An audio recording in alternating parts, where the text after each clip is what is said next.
From the News Channel 5 Network, this is Inside Politics. Hello, everyone. I'm News Channel 5's political analyst Pat Nolan. Welcome to Inside Politics. The final votes are still being counted and certified, with recounts and lawsuits also underway over the 2020 presidential election. At this point, it appears Democrat Joe Biden has enough electoral votes. He is president-elect and is set to take office on January 20th, 2021. Beyond demanding recounts and filing multiple lawsuits in several states, President Trump is claiming fraud and other irregularities.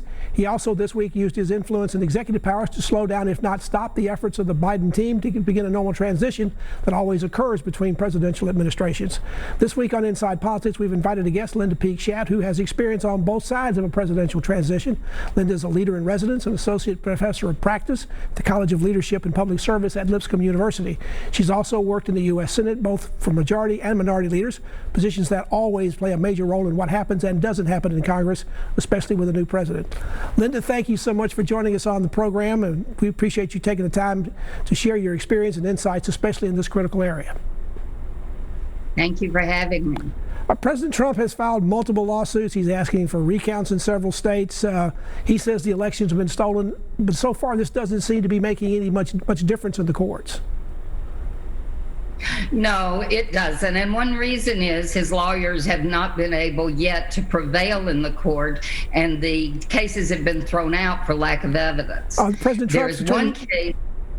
Trump's Attorney General, Bill Barr, has sent out a memo asking his U.S. attorneys to investigate any reports of what he calls substantial voter fraud.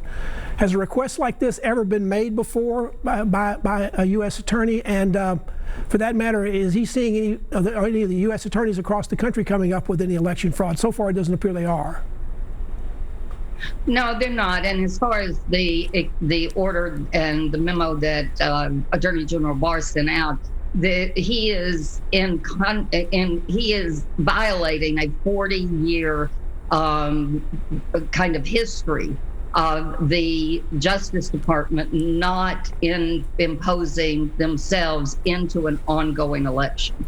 Usually they would get involved after election was over. The president is also telling his departments, in particular the General Services Administration, not to release the money and give access. It's already been approved by Congress. That's always customary to help facilitate those kind of access and money to help facilitate a transition.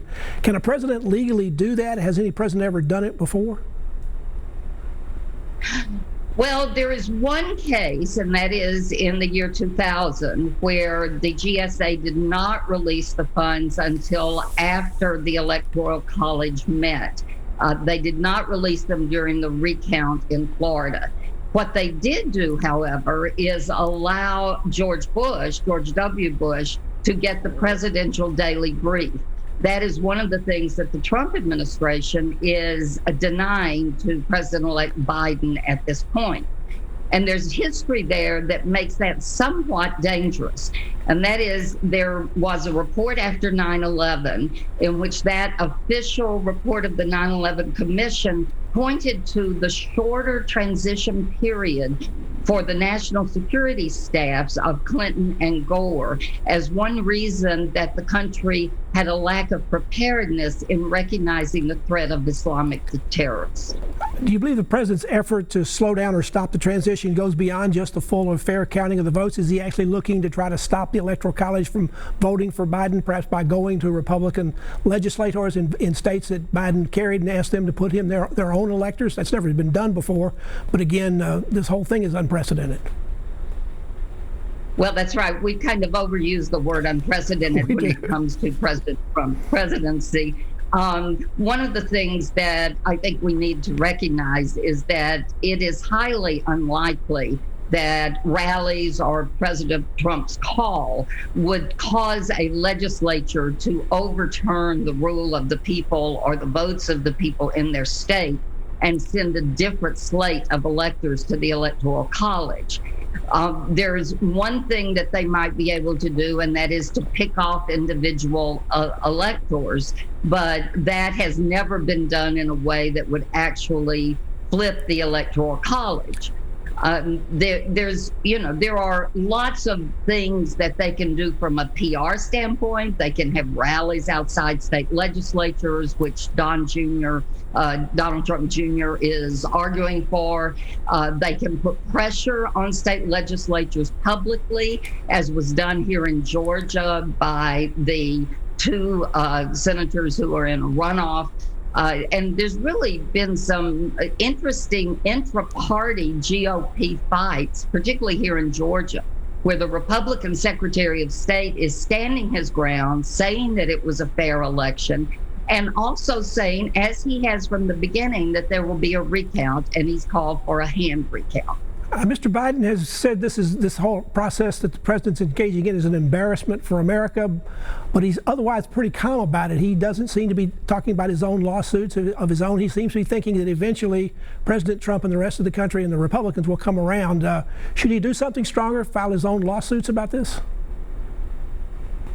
Well, at the point that they think it's important, I think they will file lawsuits, but I don't think that is top of mind for them. What's top of mind is moving ahead with the transition, announcing his coronavirus task force, announcing his chief of staff, who, by the way, is, known in Washington as competent and politically agile and really with a lot of experience in moving us forward against some of the challenges that we're facing. I think President-elect Biden recognizes that there's too many challenges facing the country right now for him to get involved in this squabble, knowing that the numbers are in his favor. President Biden says that he believes that the longer President Trump does this, the more it'll hurt his legacy as a president as he moves forward. But the president's never been known to back off on anything. In fact, he usually doubles down. So how does he get himself out of this position? Increasingly looks like he's going to be putting into the corner one way or the other about doing this. Well, I think he will let the lawsuits play out. He will continue to imply or say outright that the election was stolen from him, which is a very dangerous position for a president to be taking in our democracy.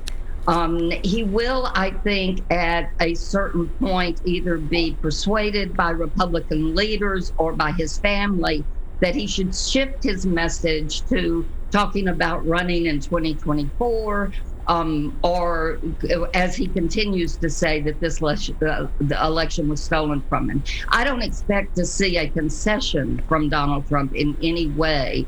I think the president is incapable of seeing himself as a loser, and therefore he has to position himself with his base as someone who is fighting for the election, fighting for them, and that he will continue to do it and come back in 2024. Linda Pigschaft from Lipscomb University is our guest. We're talking about the continuing controversy over the 2020 presidential election. Back to continue our conversation after this break.